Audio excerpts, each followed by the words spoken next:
अस्सलाम वालेकुम।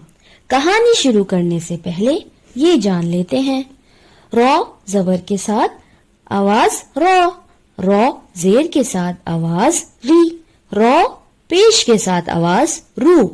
ऐसे ही शीन जबर के साथ आवाज शा, शीन जेर के साथ आवाज शी, शीन पेश के साथ आवाज शू।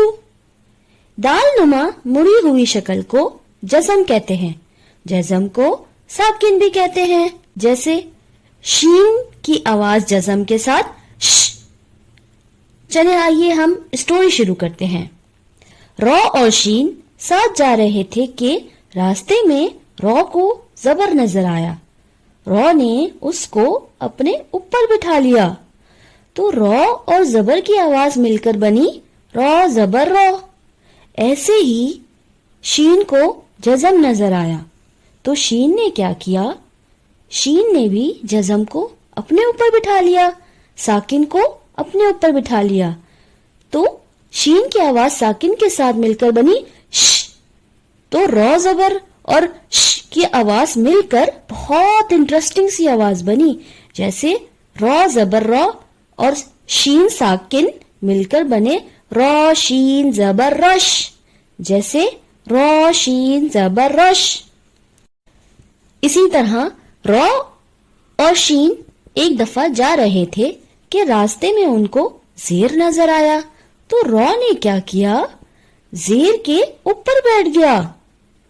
तो इसी तरह रॉ जब जेर के साथ मिला तो उसकी आवाज मिलकर बनी रॉ जेर री।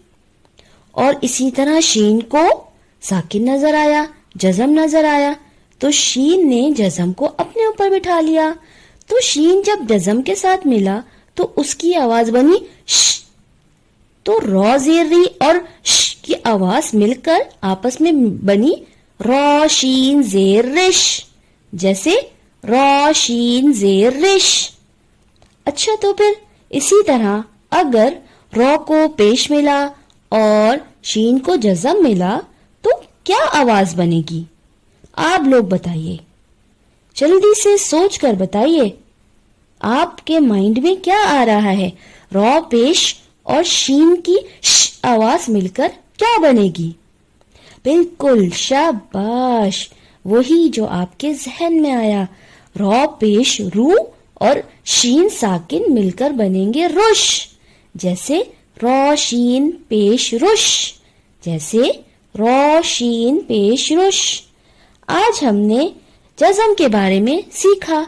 जज़म साकिन जो है वो कभी भी अकेले नहीं होता, हमेशा उसके साथ उसका कोई ना कोई फ्रेंड होता है, जैसे हमने इस स्टोरी में देखा, जैसे रॉ शीन जबर रश, रॉ शीन जेर रिश, रॉ शीन पेश रुश। ये तो थी हमारी आज की स्टोरी। अगली स्टोरी के साथ हम जल्द हाजिर होंगे। अपना ख्याल रखिएगा। अल्लाह हाफिज।